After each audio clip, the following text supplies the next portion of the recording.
नमस्कार। आज हम राजस्थान से आए एक काफी महत्वपूर्ण खबर पर बात करने वाले हैं। हाँ, वहाँ सोने के कुछ नए भंडार मिले हैं ना। बिल्कुल, सोने के नए भंडार, और हमारे पास जो स्रोत है वो इसी खोज के बारे में काफी कुछ बताते हैं। तो चलिए जरा खोल कर देखते हैं इसे कि ये खोज असल में हुई कहाँ है और इसका मतलब क्या है, क्या महत्व है इसका, और ये भी कि खोज के बाद होता क्या है असल में। हाँ, वो प्रक्रिया क्या होती है। तो स्रोत हमें बता रहे हैं कि ये नई खोज हुई है राजस्थान के बांसवाड़ा जिले में। कांकड़िया नाम का क्षेत्र है। हाँ, बांसवाड़ा का नाम तो सोने के लिए अब काफी आ रहा है, कांकड़िया।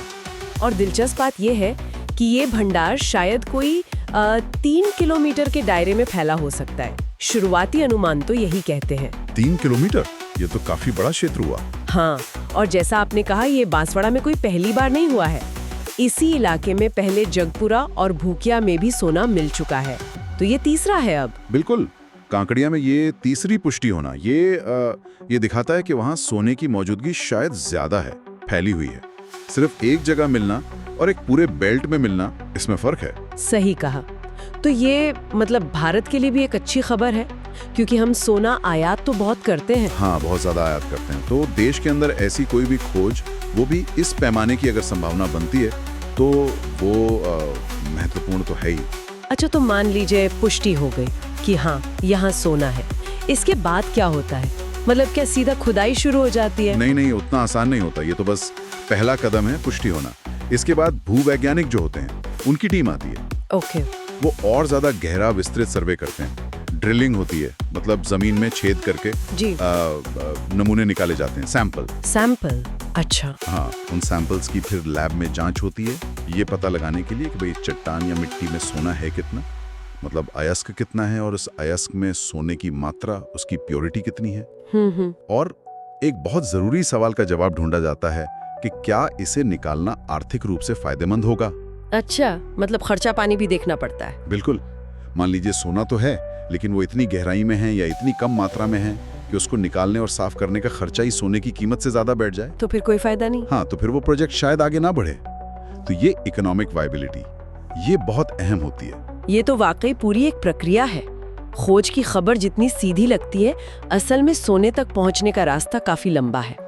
आपने पहले खनन तकनीकों की बात की थी, ओपन पिट और अंडरग्राउंड, वो क्या होती हैं? हाँ, देखिए, अगर जांच में सब ठीक निकलता है, मतलब सोना भी पर्याप्त है और निकालना भी फायदेमंद है, तब लाइसेंस वगैरह मिलता है और फिर खनन की बारी आती है। तो 2 मुख्य तरीके हैं। अगर सोना जमीन की सतह के ज्यादा नीचे नहीं है, मतलब ऊपर ही ऊपर है, तो ओपन पिट माइनिंग करते हैं। ओके, जैसे खुली खदान। हाँ, बिल्कुल, परत दर परत मिट्टी या चट्टान हटाते जाते हैं। लेकिन अगर सोना बहुत ज्यादा गहराई में है, तो फिर अंडरग्राउंड माइनिंग करनी पड़ती है, सुरंगें बनाकर। हाँ, जमीन के नीचे गहरी सुरंगें खोदी जाती हैं उस अयस्क तक पहुंचने के लिए। अब कांकड़िया में कौन सी तकनीक लगेगी, ये तो आगे के सर्वे के बाद ही पता चलेगा। और फिर अयस्क निकालने के बाद उसे साफ करके सोना अलग किया जाता होगा। बिल्कुल, उसकी प्रोसेसिंग होती है। उसमें भी कई केमिकल और मैकेनिकल तरीके इस्तेमाल होते हैं शुद्ध सोना निकालने के लिए। तो इस पूरी बातचीत को अगर समेटें, तो इसका निचोड़ क्या है? ये बांसवाड़ा की खोज कितनी अहमियत रखती है? देखिए, सीधी बात यह है कि राजस्थान की जो खनिज संपदा है, उसमें एक और महत्वपूर्ण चीज जुड़ने की संभावना बनी है। अगर ये भंडार वाकई बड़ा निकलता है और निकालने लायक होता है, तो ये राजस्थान के लिए तो अच्छा है ही, भारत के लिए भी अच्छा है।